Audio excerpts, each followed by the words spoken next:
मेरा कार्य पूर्ण हुआ। जब तक त्रिदेव को इस पूरी घटना का ज्ञान होगा, तब तक मैं सती का हरण करके उसे पाताल लोक ले जा चुका होऊंगा।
तारकासुर, ये तारकासुर का काम है। वो अन्य असुरों के साथ यहां देवताओं के वेश में आया था। सुनिए, मुझे कुछ अनुचित प्रतीत हो रहा है। मैं शिव से मिलना चाहती हूँ।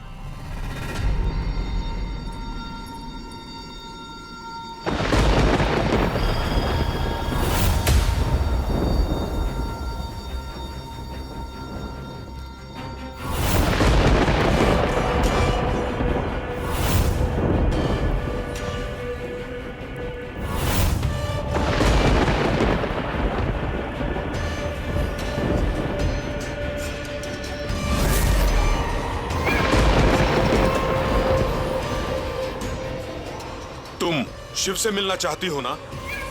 किंतु तारकासुर नहीं चाहते कि तुम शिव के दर्शन करो। तुम आखिरी बार इस स्थान को देख लो, क्योंकि तुम दोबारा कैलाश पर्वत पे नहीं आ पाओगी। उसे यहां दिति ने भेजा था ताकि वो सती को सदा सदा के लिए पाताल की गहराइयों में ले जा सके। चिंता ना करें, पाताल में भी हम एक राजकुमारी की भांति ही तुम्हारी देखरेख करेंगे, किंतु वहां तुम्हें तुम्हारे प्यारे शिव नहीं मिलेंगे।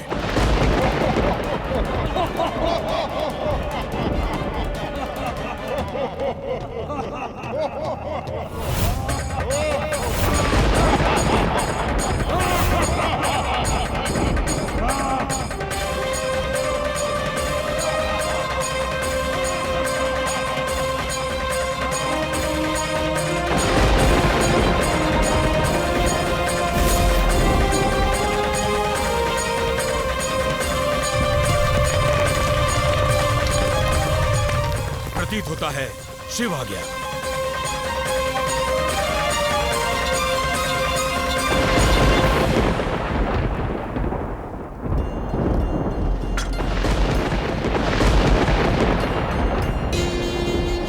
प्रकृति में ये परिवर्तन अवश्य ही शिव के क्रोध का प्रतीक है, अर्थात शिव और सती के विवाह को रोकने की मेरी योजना सफल हो गई है। अब शीघ्र ही सती को पाताल लोक में लाया जाएगा।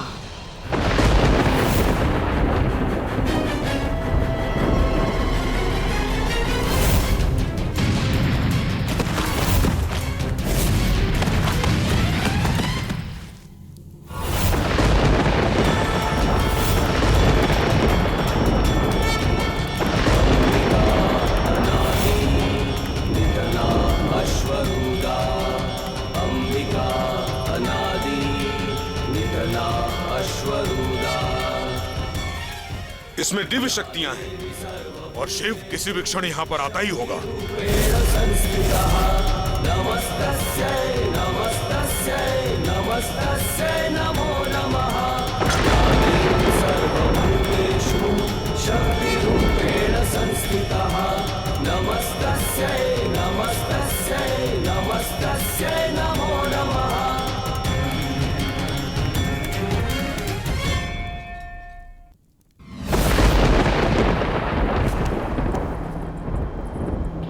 सती ठीक तो है ना? इन्हें अचानक हुआ क्या है? सती का मानवीय शरीर देवी की ऊर्जा वहन करने में असमर्थ है। इसी कारण इनका शरीर ताप से जल रहा है। सती का यह ताप शीघ्र शांत करना होगा, अन्यथा देवी के भीतर यह असंतुलन सृष्टि को असंतुलित कर प्रलय ला सकता है।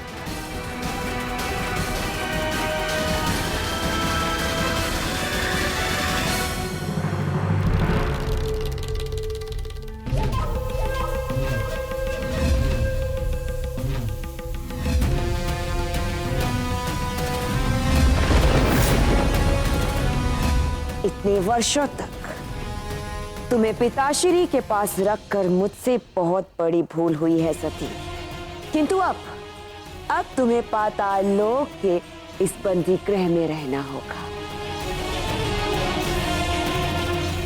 क्षमा कीजिएगा देवी, किंतु आपने जिस दिति का अपमान किया है, अब आपको उसी दिति की बंदनी बनकर रहना होगा।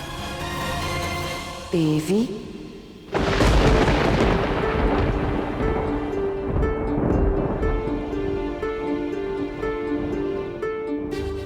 देव, सती का ताप तो कम हो ही नहीं रहा। इसके कारण सृष्टि में असंतुलन की स्थिति बनी हुई है।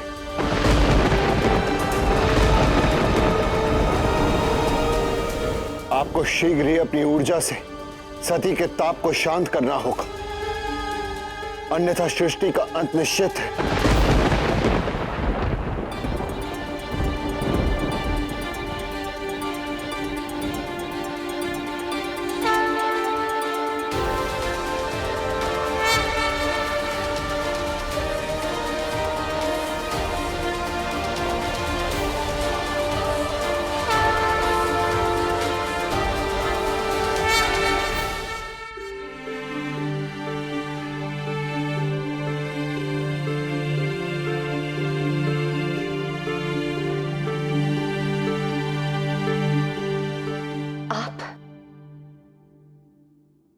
वो असुर कहाँ चले गए?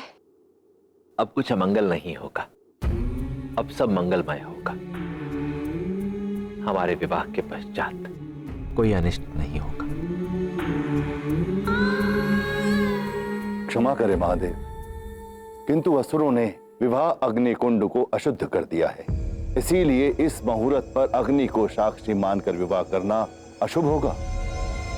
मेरे विचार से विवाह का कोई अन्य मुहूर्त देखना चाहिए। नहीं ब्रह्मदेव,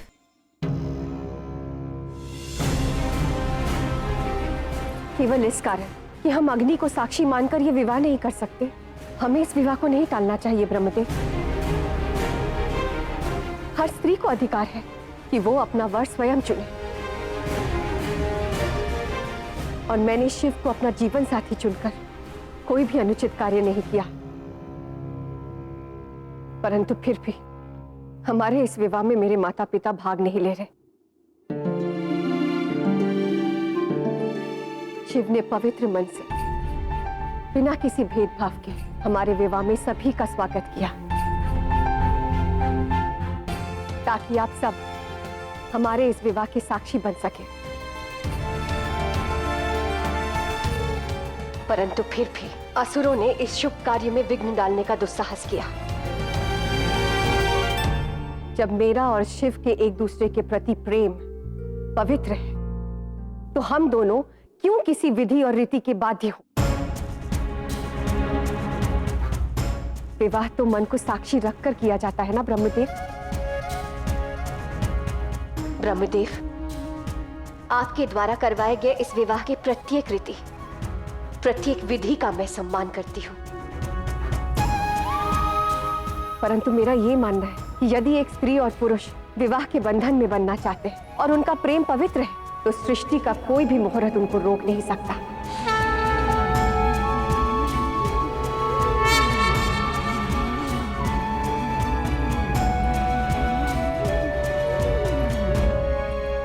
आज से अंतिम श्वास तक मैं आपके जीवन की साक्षी बनी रहूंगी, और आप मेरे।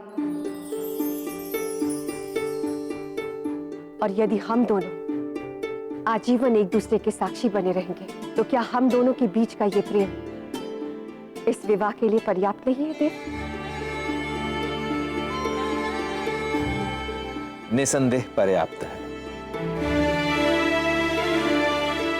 और जिस पलाश के पुष्प के कारण हम दोनों निकट आए, उसी पलाश के पुष्प की गंध की भांति हम दोनों का प्रेम भी समस्त संसार में अपनी गंध फैलाएगा।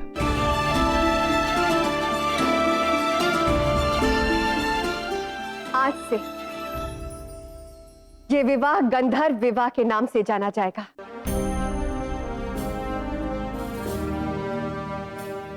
जहां प्रत्येक स्त्री को अधिकार होगा कि वो अपना वर स्वयं चुने और वो उस व्यक्ति से बिना किसी सामाजिक अनुष्ठान या रीति या विधि के विवाह के बंधन में बंध सकती है।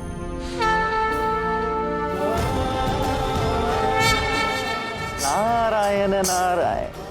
शिव सती के गंधर्व विवाह की शुभ सूचना मुझे स्वयं ही किसी विशेष तक पहुंचाने की आवश्यकता है। नारायण नारायण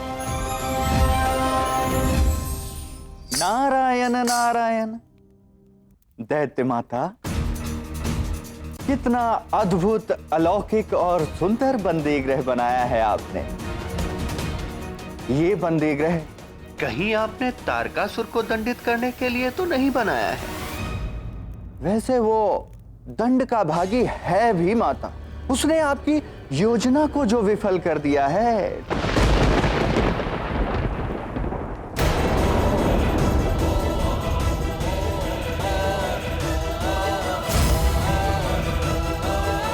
अच्छा हुआ आप लोग सही समय पर आ गए। मैं दैत्य माता को यही शुभ समाचार देने वाला था।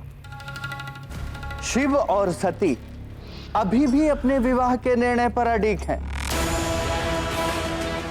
किंतु कुछ लोगों ने व्यवधान डालने की चेष्टा अवश्य की थी, किंतु अटल निश्चय की नई परिभाषा का सृजन करते हुए शिव और सती ने एक नई रीति के साथ गंधर्व विवाह करने का निर्णय किया है।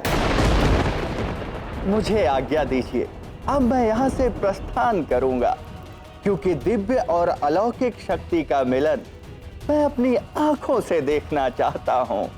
नारायण नारायण।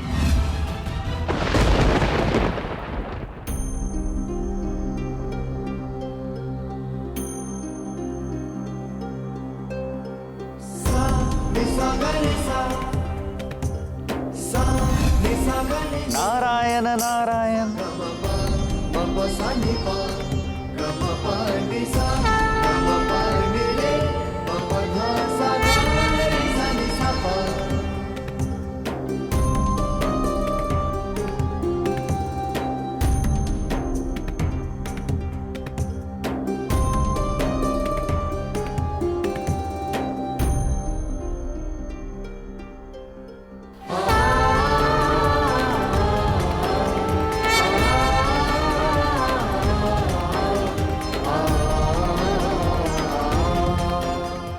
आज ये क्षण मेरे जीवन का अविस्मरणीय क्षण है। आज आपने सती को अपनी शक्ति के रूप में स्वीकार किया।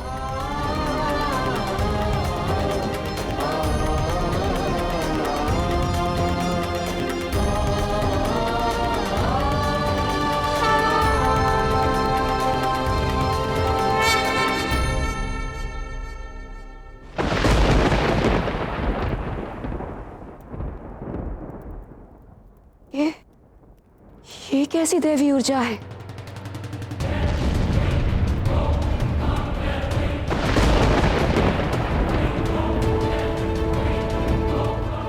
भले ही मैं सती को पाताल लोक लाने में विफल रही, किंतु मैं शिव और सती को एक साथ कभी नहीं रहने दूंगी, कभी नहीं।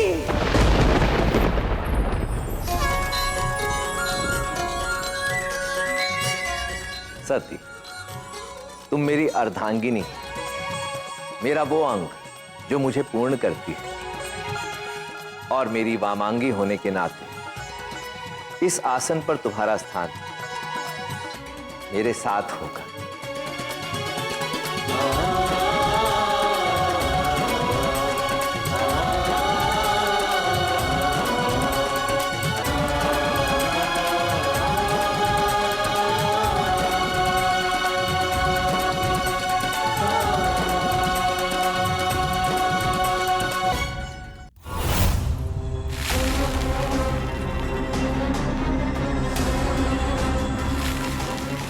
जटे, जटे, ये सब करने का क्या अर्थ है? जिनकी पुत्री ने शमशान में वास करने वाले शिव से विवाह कर लिया है, उनके दरबार को भस्म भूषित कर रही है।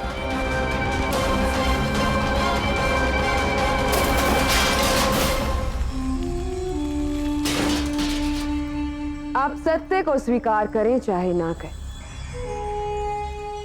किंतु वास्तविकता तो यही है पिताश्री कि शिव और सती अब एक विवाहित दंपति हैं।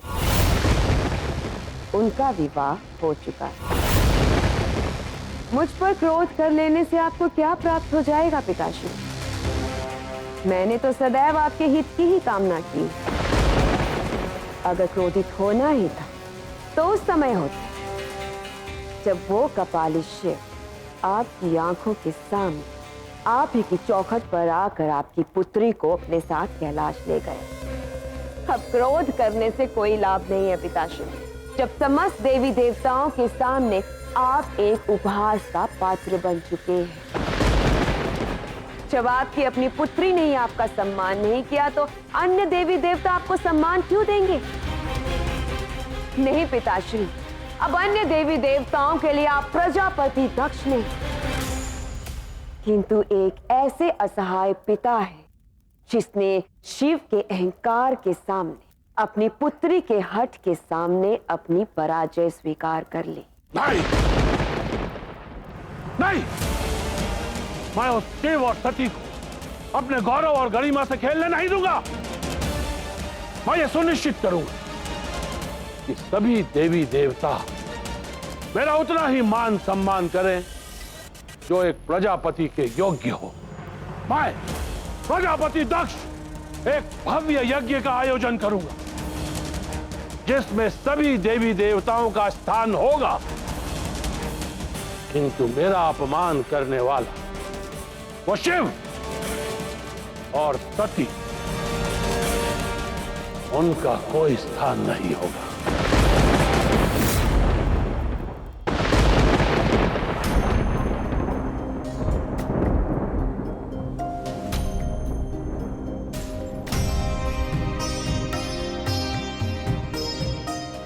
नारायण, मुझे आज समझ में आया कि देवी क्यों चाहती थी कि इस पलाश के वृक्ष का बीजारोपण वो और मैं मिलकर साथ में करें, क्योंकि वो जानती थी कि इस पलाश के वृक्ष की और सती की जीवन यात्रा एक साथ एक ही क्रम में आगे बढ़ेगी। जिस दिन सती का जन्म हुआ था उस दिन इस पलाश के वृक्ष का प्रथम अंकुर फूटा था, और जब आपके विवाह के समय उन दुष्टों ने सती का हरण करने की चेष्टा की थी, तब उनके क्रोध का ज्वर बढ़ गया था और सती के ताप की ही भांति इस वृक्ष के ताप में इसके पुष्पों और पत्तों को जला दिया था। जो कुछ भी आपके विवाह के समय हुआ था देव, वो पुनः नहीं होना चाहिए। यदि पुनः सती का क्रोध चरम सीमा तक पहुंच गया तो उनकी काया असीमित क्रोध का वहन नहीं कर पाएगी। दक्ष द्वारा आयोजित महायज्ञ में आपको और सती को नामंत्रित करने से सती का आहत होना स्वाभाविक है। इस अपमान से उनकी मनोदशा अस्थिर अवश्य होगी, किंतु सती पर उसकी भावनाएं हावी ना हो, इसे सुनिश्चित करना आपका दायित्व है देव। अन्यथा अन्यथा क्या?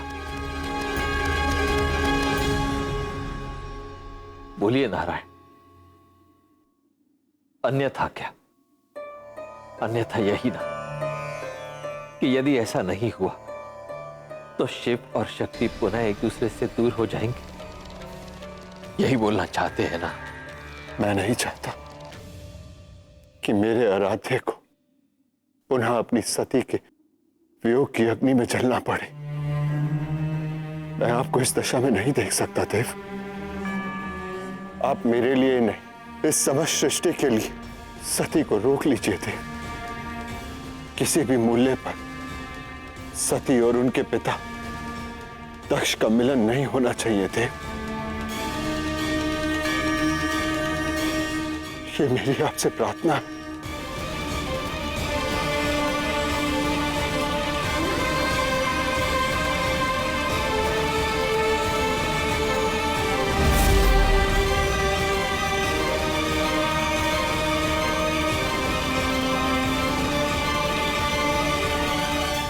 देव, मैंने निश्चय कर लिया है, मुझे पिताश्री के यज्ञ में जाना ही होगा। मैं नहीं चाहती कि पिताश्री त्रिदेव के एक अभिन्न अंग का तिरस्कार कर इस महापाप के भागी बने। जिस तरह से आपने ब्रह्मदेव के अहंकार का अंत किया था, मैं चाहती हूं कि ठीक उसी तरह आप मेरे पिताश्री के क्रोध और अहंकार का अंत करें, ताकि वो आपकी महिमा और दिव्यता के दर्शन कर पाए। देव, मैं अपना अपमान सह सकती हूँ, परंतु आपका नहीं। पिताश्री ने इस यज्ञ में प्रत्येक देवताओं को आमंत्रित किया, परंतु आपको नहीं। इसीलिए आपकी अर्धांगिनी होने के नाते मेरा कर्तव्य बनता है कि मैं उस यज्ञ में जाकर आपकी उपस्थिति सुनिश्चित करूं और सबको ये बताऊं कि आप इस यज्ञ और सम्मान के लिए योग्य हैं। सती, समझने का प्रयत्न करो। शिव का संसार तो तुम हो। मेरा मान, मेरा सम्मान, सब कुछ तुम ही हो। मुझे कोई अंतर नहीं पड़ता कि कौन मेरा अपमान करता है और कौन सम्मान। परंतु यदि तुम प्रजापति दक्ष के इस यज्ञ में सम्मिलित होने के लिए गई, तो मेरे प्रति दक्ष प्रजापति का सारा क्रोध एक धारा बनकर तुम्हारी ओर केंद्रित हो जाएगा, तुम्हें आहत करेगा, और ये मैं होने नहीं दूंगा।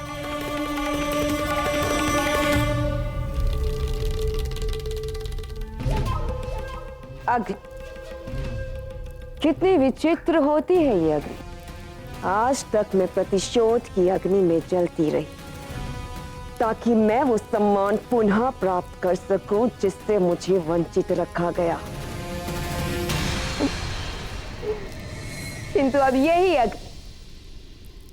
यही अग्नि मुझे शांति देगी। जब पिताश्री का महायज्ञ आरंभ होगा, तब इसी अग्नि की सहायता से मैं शिव और सती को सदा सदा के लिए अलग कर दूंगी।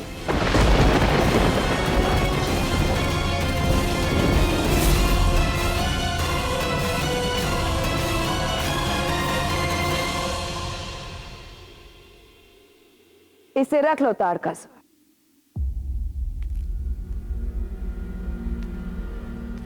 अब मैं इसी पिंड की सहायता से तुमसे संपर्क साधूंगी और तुम्हें बताऊंगी कि आगे क्या करना है।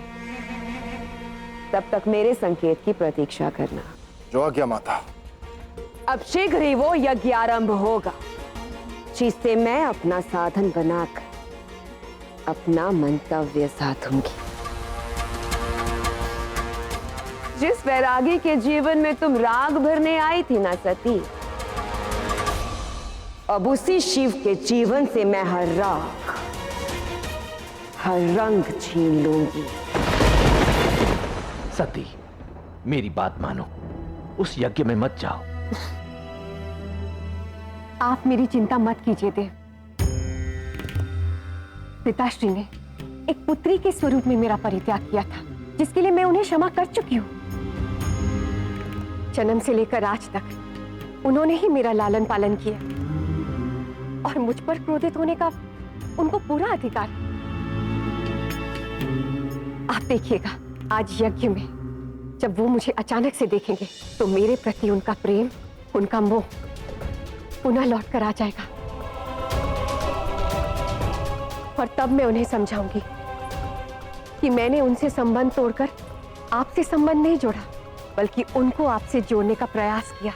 और ये प्रयास इस यज्ञ को सफल बनाने में एक महत्वपूर्ण कड़ी होगी।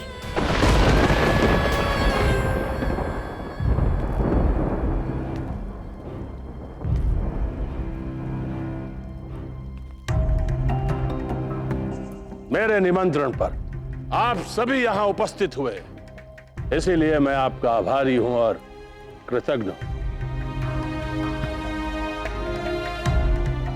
इस महायज्ञ को आरंभ करने के लिए सभी अतिथि यहां उपस्थित हैं। इसीलिए आप सबके आशीर्वाद से मैं इस महायज्ञ को आरंभ करता हूं। एक क्षण रुके प्रजापति दक्ष। क्या वास्तव में इस यज्ञ के लिए सभी अतिथि उपस्थित हैं? आपके कहने का अभिप्राय मैं समझ गया नारायण, किंतु मेरे विचार से जो भी इस यज्ञ के योग्य है वो सारे अतिथि यहां उपस्थित हैं। शिव त्रिदेव का अभिन्न अंग है दक्ष।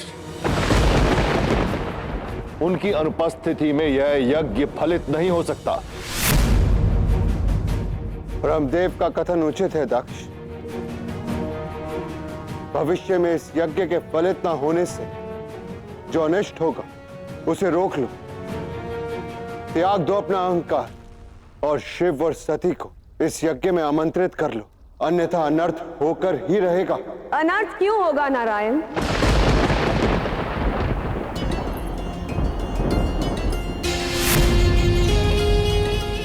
जब समस्त सृष्टि के रचयिता, संचालक और सभी देवता इस यज्ञ में अपना आशीर्वाद देने के लिए यहां उपस्थित हैं, तो अनर्थ क्यों होगा?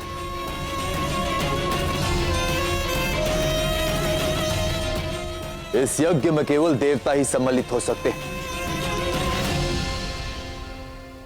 इसलिए उचित होगा कि दैत्य माता दिति यहां से चली जाए।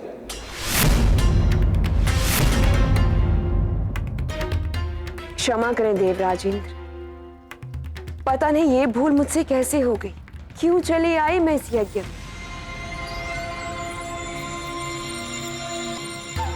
ओह हाँ, भूल मुझसे नहीं किंतु आपसे हुई है देवराज इंद्र। दक्ष पुत्री हूं मैं और इस नाते इस यज्ञ में उपस्थित रहने का मेरा अधिकार तुमसे अधिक है।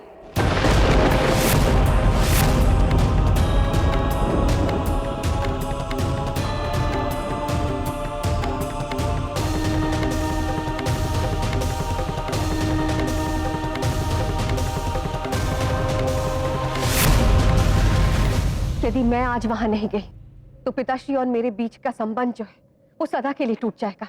और यदि आज तुम वहां गई तो कदाचित तुम्हारा और मेरा संबंध सदा के लिए टूट जाएगा।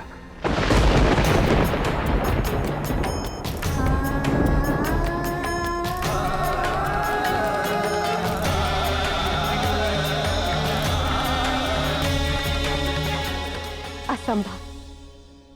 हमारा संबंध इतना भी अशक्त नहीं कि मेरे पिताश्री के क्रोध और उनके अहंकार से टूट जाए। मैं जानती हूं पिताश्री को मनाना इतना सरल भी नहीं होगा, परंतु सोने को कुंदन बनाने के लिए उसे आग में तपना ही पड़ता है। बालपन से पिताश्री हंसते हंसते अपने हाथों से मीठे पकवान खिलाया करते थे। आज उन्हीं का ऋण समझकर उनके कटु शब्दों के खूंट भी पी जाऊंगी। और यदि उन्होंने मेरा अपमान किया तो क्या तब तुम अपने मन को इतना कठोर कर पाओगी सती कि वहां जाकर अपने पति के विरुद्ध कहे गए कटु शब्दों को भी सुन सको? कदापि नहीं।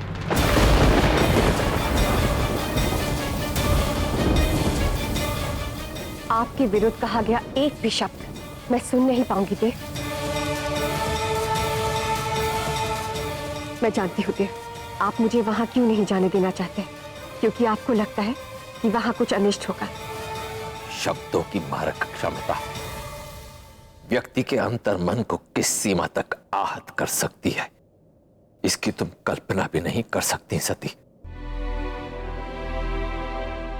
मैं जानता हूं तुम मुझसे कितना प्रेम करती हो, और यदि वहां किसी ने भी मेरे विरुद्ध अपशब्द कहे, मेरा अपमान किया, तो तुम अवश्य ही आहत हो जाओगी।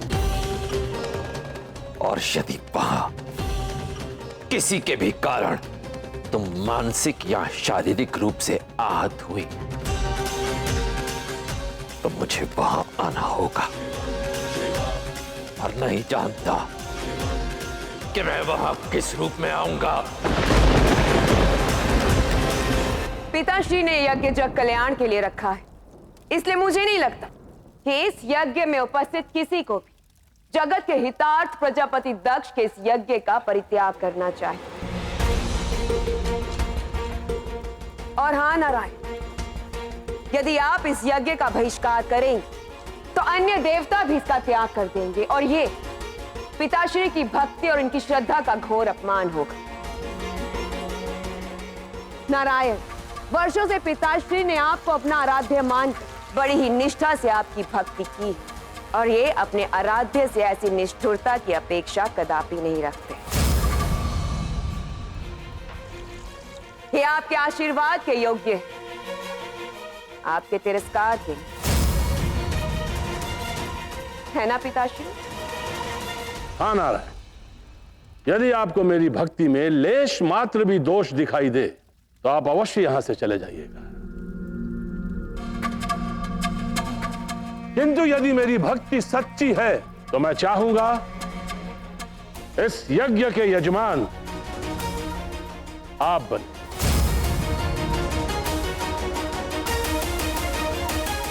ठीक है, मैं और अन्य सभी देवता इस यज्ञ में उपस्थित रहेंगे, किंतु स्मरण रहे दक्ष, वर्षों पूर्व एक अन्य यज्ञ भी इसी प्रकार क्रोध और अहंकार से आरंभ हुआ था, और उसका अंत तुम भली भांति जानते हो।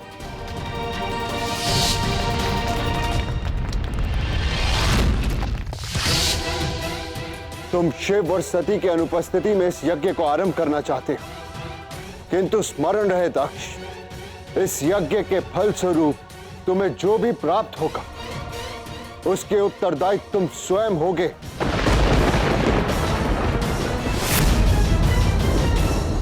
देव, भविष्य के बारे में सोचकर हम वर्तमान में हो रहे अनर्थ को अनदेखा तो नहीं कर सकते ना। और ये मेरे और पिताश्री के मध्य की बात है। पिता और पुत्री में प्रेम का संबंध होता है, मान और अपमान का नहीं।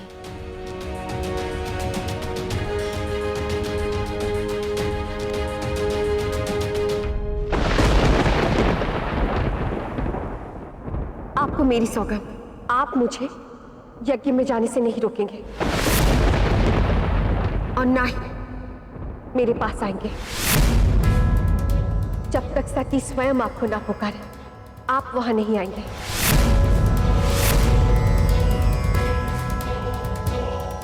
ये तुमने मुझे किस सौगंध में बांध दिया सती? देव, मेरा विश्वास कीजिए देव, बिना संतान की उपस्थिति के कोई भी यज्ञ सफल नहीं होता, और मेरे गए बिना वहां कोई भी आहुति फलित नहीं होगी, और जग कल्याण में बाधाएं आएंगी।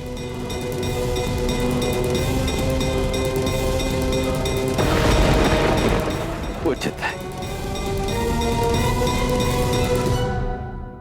तुम्हारी सौगंध का मान रखने के लिए मैं भी एक प्रण लेता हूं कि जब तक तुम उस यज्ञ से वापस नहीं लौट आओगी, तब तक मैं अपनी आंखें नहीं खोलूंगा, जब तक तुम शिव को स्वयं नहीं पुकारोगी सती। शिव के नेत्र बंद रहेंगे।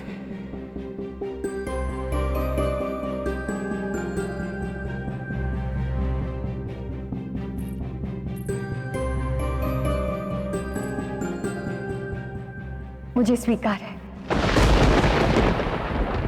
अब मुझे आज्ञा दीजिए।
यज्ञ के यजमान नारायण, मेरे पिता ब्रह्मदेव और यहाँ उपस्थित सभी देवताओं को साक्षी मानकर मैं प्रजापति दक्ष इस महायज्ञ में प्रथम आहुति देता हूं।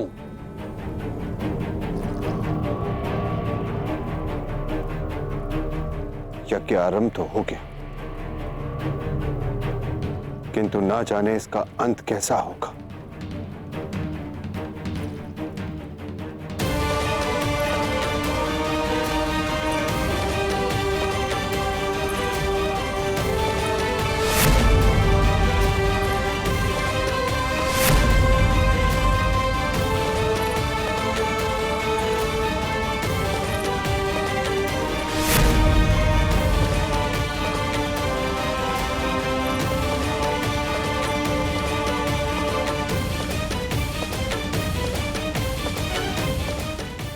पिताश्री,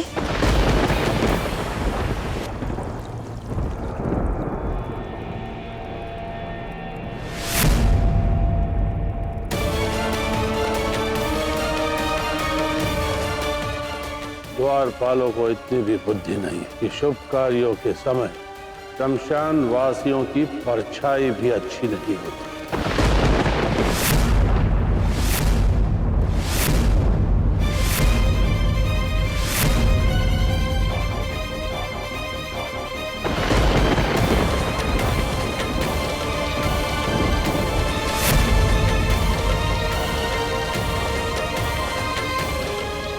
यदि दक्ष अपनी मर्यादा पार कर गया और सती क्रोधित हो गई तो अनर्थ हो जाएगा। इस अनर्थ को आपको रोकना ही होगा शिव।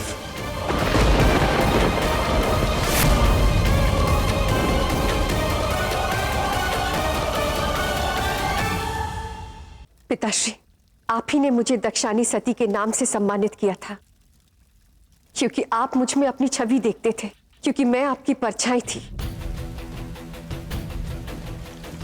परंतु आज आपको मेरी ही परछाई इस यज्ञ में पड़ना स्वीकार दें।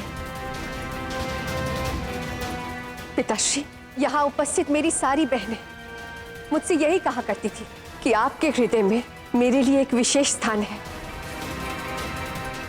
तो आपकी प्रिय पुत्री के लिए इस यज्ञ में कोई स्थान नहीं। मैं आपकी पुत्री होने के नाते इस यज्ञ में केवल आहुति देने का अधिकार चाहती हूँ पिताश्री। जिनके नाम का तर्पण दे दिया गया हो वो प्रेत हो जाते हैं, और प्रेतों का शुभ कार्यों में कोई स्थान नहीं होता। जिस क्षण तुमने मेरी इच्छा के विरुद्ध उस कपाली शिव का चयन किया था, उसी क्षण तुमने मेरी पुत्री होने के सारे अधिकार खो दिए। कदाचित तुम्हें स्मरण नहीं कि उसी दिन मैंने काल को तुम्हारा दान दे दिया, और उसी महाकाल ने मुझे स्वीकारा था पिताश्री, क्योंकि काल और मृत्यु उन्हीं के अधीन है। और वो शिव ही है जो जानते हैं कि एक पिता और संतान के बीच चाहे कितने भी मतभेद क्यों ना हो जाए, उसे दूर करने के लिए कोई ना कोई मार्ग निकल ही आता है। और ये महाकाल की महिमा थी जिसने आपके क्रोध, आपके परित्याग को भी दान समझकर मुझे अपनी अर्धांगिनी के रूप में स्वीकारा पिताश्री।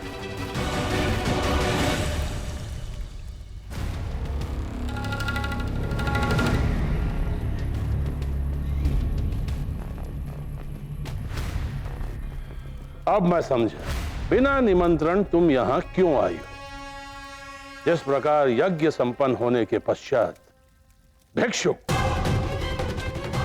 हाथ फैलाकर भिक्षा मांगने आते हैं, ठीक उसी प्रकार तुम यहां आई हो, इस आशा में कि प्रजापति दक्ष दान स्वरूप उस कपाली शिव को वही मान सम्मान दे दें जो यहां उपस्थित सभी देवी देवताओं को मिल रहा है।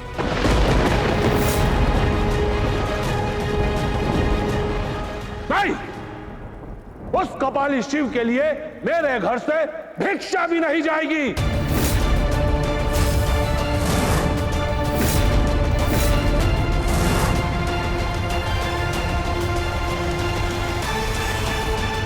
क्या कह रही थी तुम?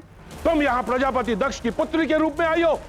नहीं, तुम पुत्री होने का स्वांग रच रही हो, जबकि वास्तविकता यह है कि तुम यहाँ उस शमशान वासी की अर्धांगिनी के रूप में आई हो,